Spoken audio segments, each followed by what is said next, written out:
they don't give him a chance. They're not giving him a chance. And Tim Tebow works his butt off. A lot of these guys like Jamarcus Russell, he didn't plan out because you want to know why. That doesn't count. That's Tim Tebow. Work ethic doesn't for Tim Tebow. Exactly. Work ethic doesn't count. But Jamarcus Russell, you have a guy showing up with a number 7 from McDonald's after every game on Sunday. So I mean, and this is just me, and I think it should be a majority. If I'm going to invest millions of dollars into someone, one of the major things is going to be I know this guy's going to work his butt off, whether he succeeds or not. I know that he's going to do everything in his power to work at hard as he can be and be the best at it, instead of just throwing $40 million into a Big Mac. I think that leads us to a good place to close out the segment. And you were talking about risk, okay? And that's one of the labels on Tebow. Well, he's a risk. He's a risk. Well, first of all, you tell me who's not a risk. Everybody's a risk, okay? In fact, I'll even go one further for you. I would suggest that Tim Tebow is a less of a risk than virtually any other player, okay? Because there are 2 or 3 tangible reasons. If Tebow... Okay, you give him a chance. Give him 2 or 3 years like these other guys get. As you've pointed out, Brian, Alex Smith is now in his 6th or 7th year of getting a chance.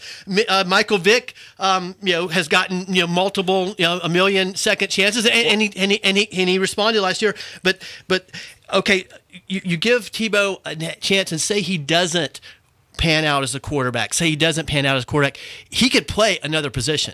Now, I'm not advocating that, but he could be an all-pro level tight end. Or not only that, Tebow could be also a specialty quarterback. He could be your red zone quarterback. He can score in the red zone. You could put him at another position if he doesn't work out, and he'll help your franchise. He'll score touchdowns, plus he'll generate enthusiasm for your franchise and your team, which Jacksonville certainly doesn't need any more enthusiasm. I mean, what other quarterback is another NFL team honoring his college jersey and his college achievements, what they're doing in Miami? It's not even his team. Are you kidding me? And finally, he'll generate revenue. So I would suggest that Tim Tebow is David. Could David Garrard switch to another position? No. Could Blaine Gabbert switch to another position? No. How many David Garrard jerseys are there out that have been ever sold in the Jacksonville? Tim Tebow just never ever gets the benefit of the doubt. A guy like Alex Smith here, we gave him the benefit of the doubt. Oh, Alex Smith is fine. Poor guy's been with 6 different offensive coordinators. He can still play. We're giving him a chance. David Carr, poor guy, got sacked 800 times his first year. He had a horrible offensive line, horrible system.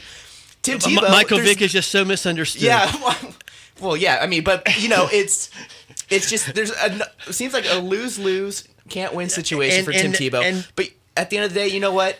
He's a professional. Well, I'm going to ask you this: how much do you think it really hurts that he was the number 1 draft pick overall for Denver? Do you think if he was a 5th or 6th round, it would even compare? Or no? I don't think it hurts. But I just think it gives the Tebow detractors and the Tebow haters just more fuel to the fire. Another stick to beat him with, basically. Yeah. No, I mean, I try to. I mean, I don't think anybody that's not given him a benefit of doubt now would have given him a benefit of a doubt if he was a 5th or 6th round draft choice. Yeah. I think they would have used that. Basically, everything about Tim Tebow, the Tebow haters are going to use as a negative. Right. He was a 5th round. Hey, he was a 5th round draft choice. Of course, he can't make it. Right. That's the way I see that one. Unless. And I'm not wishing upon this, unless an injury happens to Orton or some way that Tim Tebow is able to enter the lineup. I personally believe he needs to get out of Denver to be successful.